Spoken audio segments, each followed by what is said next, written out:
Hello बच्चों। Physics में class 10th में हमने आपको स्नेल्स लॉ मतलब स्नेल का नियम पढ़ाया था। याद होगा आपको अपवर्तन के दो नियम, रिफ्रैक्शन के दो लॉज हमने पढ़ाए थे, जिसमें सेकंड लॉ जो था उसमें था कि sine i upon sine r is equal to some constant. यह पढ़ाया था। ये एक नियतांक था, मतलब अगर कोई भी प्रकाश की किरण किसी एक माध्यम से दूसरे माध्यम में जाती है तो यहाँ पर I और यहाँ पर R बनते हैं। इस I को हम क्या कहते हैं? इस I को angle of incidence, that means हम लोग क्या कहते हैं? इसे आपतन कोण कहते हैं। ये एंगल ऑफ रिफ्रैक्शन मतलब अपवर्तन कोण होता है। तो स्नेल का नियम या आपके अपवर्तन का सेकंड लॉ, रिफ्रैक्शन का सेकंड लॉ ये कहता है कि the ratio of the sine of the incident angle to the sine of angle of refraction is always constant.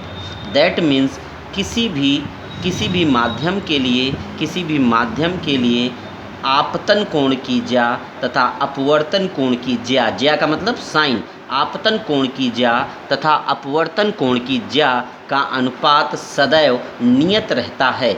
इस नियतांक को, इसको हम लोगों ने n से लिखा था। अगर ये मीडियम, ये माध्यम 1 हो और ये 2 हो तो इसे 1 and 2 कहते हैं। कई सारी बुक इसको म्यू से भी लिखती हैं। ठीक है, फिलहाल हम लोग यहाँ पर इसकी बात करेंगे 1 and 2, और इसको हम लोग अपवर्तनांक कहते हैं। इसको क्या कहते हैं? अपवर्तनांक या रिफ्रैक्टिव इंडेक्स कहते हैं। क्या बोलते हैं? रिफ्रैक्टिव इंडेक्स बोलते हैं। ठीक है,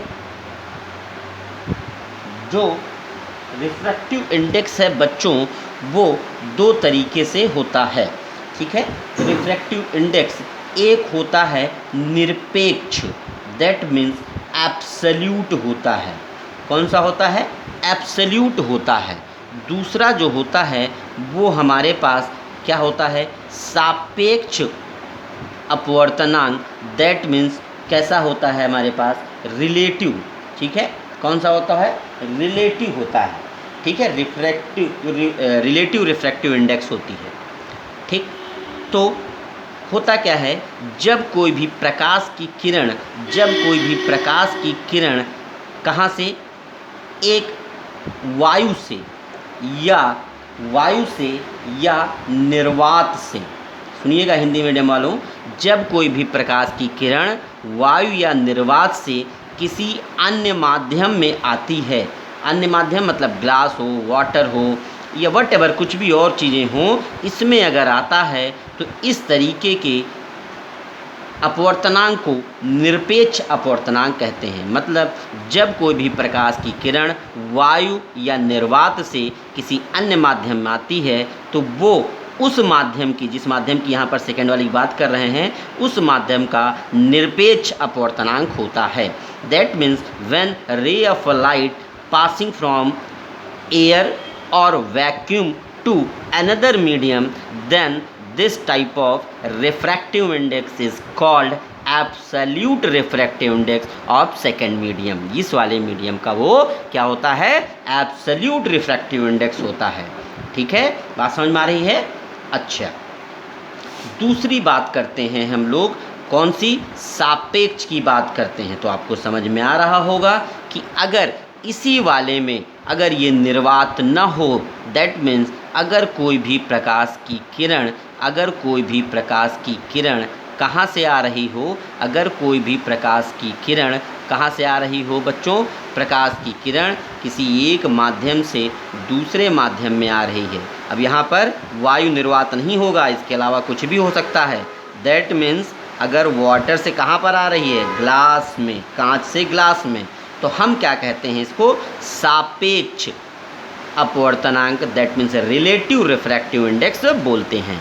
when ray of light passing from one medium to another medium, जहाँ पर फर्स्ट मीडियम जो है वो वायु या निर्वात, दैट मीन्स एयर या वैक्यूम नहीं होगा तो इस तरीके के रिफ्रैक्टिव इंडेक्स को रिलेटिव रिफ्रैक्टिव इंडेक्स कहते हैं। ठीक है, मतलब कहने का ये है कि अगर कहीं पर भी माध्यम एक दैट मीन्स मीडियम वन निर्वात हो, कैसा हो, निर्वात हो या वायु हो, मीडियम वन कैसा हो हमारे पास, कैसा हो हमारे पास, जो मीडियम वन हो वो वैक्यूम या एयर हो, कैसा हो यहाँ पर, वैक्यूम या एयर हो, तो उसको हम क्या बोलते हैं, निरपेक्ष एब्सोल्यूट बोलते हैं। और अदर देन द वायु और निर्वात हो, वायु और निर्वात के अलावा अदर देन द वैक्यूम और एयर हो तो उसको हम सापेक्ष बोलते हैं। ठीक है, क्या बोलते हैं, सापेक्ष बोलते हैं। जैसे for example water to glass है तो यहाँ पर क्या लिखेंगे हम लोग, sine i upon sine r is equal to water to glass.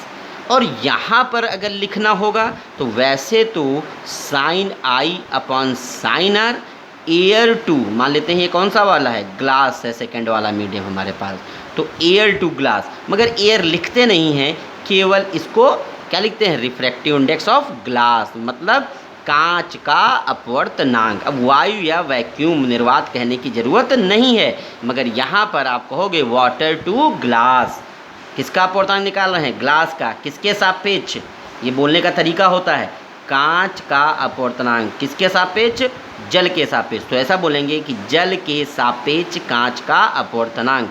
तो जहाँ कहीं पर भी WNG लिखा हो इसका मतलब क्या है, जल के सापेक्ष, जल के सापेक्ष कांच का अपवर्तनांक, ऐसे बोलेंगे। मतलब WNG, इंग्लिश मीडियम वाले समझें कि WNG अगर लिखा है तो क्या बोलेंगे, रिफ्रैक्टिव इंडेक्स ऑफ ग्लास, किसके रिस्पेक्ट में, विद रिस्पेक्ट टू वाटर, ये बोलने का तरीका है। मगर यहीं पर अगर एयर टू ग्लास लिखा होता तो हम लोग क्या बोल देते सीधे, रिफ्रैक्टिव इंडेक्स ऑफ ग्लास। अब उसमें एयर कहने की ज़रूरत नहीं है, ये वाला जो है वो कैसा है हमारे पास, एब्सोल्यूट है ना। कहने का मतलब इस वाले को केवल क्या कहेंगे हम लोग, कांच का अपवर्तनांक, कांच का अपवर्तनांक ऐसे बोलेंगे केवल, और कुछ नहीं कहना है इसमें। ठीक है, ये एब्सोल्यूट रिफ्रैक्टिव इंडेक्स है, दैट मीन्स कौन सा है हमारे पास, निरपेक्ष है। और जो पहला वाला ये बताया ये क्या है, सापेक्ष। देखिए यहाँ पर सापेक्ष आ रहा है, विद रिस्पेक्ट टू, मतलब जल के सापेक्ष कांच का अपवर्तनांक। ठीक है, बात समझ में आ रही है। तो ये तो बात यहाँ पर मोटी मोटी हो गई हमारी। अब दूसरी चीज़ हम लोग चलते हैं कहाँ पर, अपवर्तनांक का प्रकाश की चाल से संबंध। अपवर्तनांक का प्रकाश की चाल से संबंध, क्यों संबंध, क्योंकि अभी बता रहे हैं हम लोग अपवर्तनांक का प्रकाश की चाल से संबंध, that means relation between refractive index to velocity of light. ठीक, ये है, आप सभी को मालूम है कि प्रकाश की चाल सबसे ज़्यादा वायु या निर्वात में होती।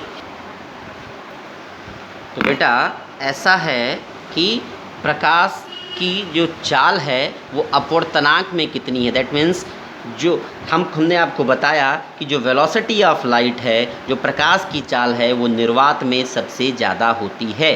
ठीक है, हमने आपको स्टार्टिंग में बताया था कि अपवर्तनांक क्यों होता है, अपवर्तन क्यों होता है, रिफ्रैक्शन क्यों होता है, कि जब कोई भी लाइट रे कहाँ से आती है, एक मीडियम से दूसरे मीडियम में आती है तो अपने पाथ से डेविएट हो जाती है, अपने मार्ग से विचलित हो जाती है। कि कोई भी इसमें पूछता है कि what is the cause of refraction, अपवर्तन का क्या कारण है? तो आप हमेशा यही कहेंगे, जब कोई भी लाइट रे, जब कोई भी प्रकाश की किरण एक मीडियम से दूसरे मीडियम, एक माध्यम से दूसरे माध्यम में जाती है तो वो क्या हो जाती है, उसकी चाल जो है वो बदल जाती है, जो वेलोसिटी ऑफ लाइट है वो चेंज हो जाती है वन मीडियम से दूसरे मीडियम में। इसी वजह से वो रिफ्रैक्शन होता है, अपवर्तन होता है।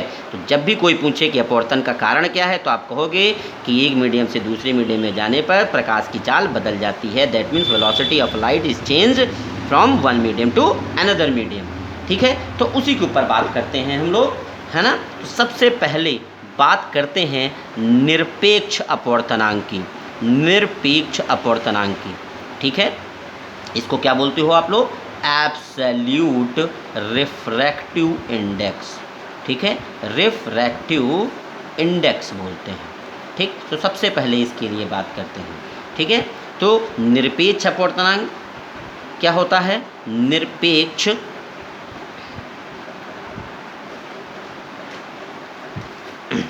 निरपेक्ष अपवर्तनांक क्या है?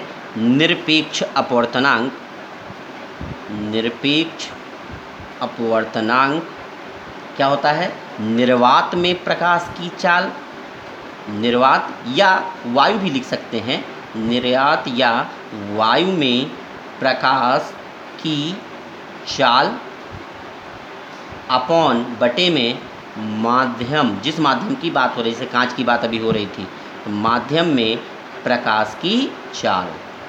ठीक है, दैट मीन्स जो हमारे पास एब्सोल्यूट रिफ्रैक्टिव इंडेक्स है, absolute refractive index is equal to क्या होगी? Absolute refractive index is equal to velocity of light from vacuum, velocity of light in vacuum और एयर अपॉन ऑफ वेलोसिटी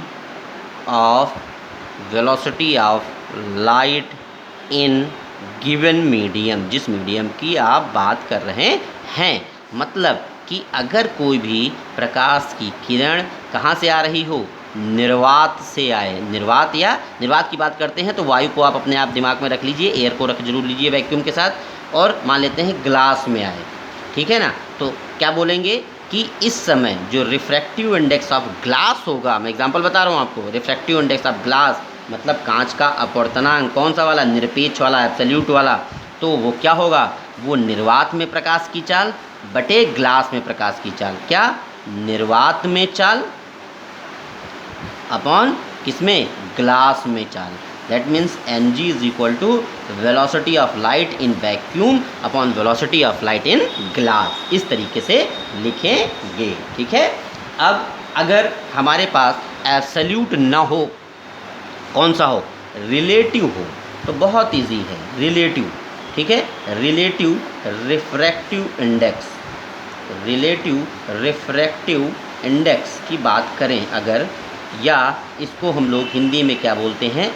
सापेक्ष अपवर्तनांक बोलें तो सापेक्ष अपवर्तनांक मान लेते हैं ये मीडियम 1 है, ये मीडियम 2 है, 1 टू अनदर मीडियम गया, तो यहाँ पर जो 1 and 2 लिखेंगे मतलब refractive index of 2 with respect to 1, ये होता है वेलोसिटी ऑफ लाइट, ठीक है, इन 1, ठीक है, upon velocity of light in 2।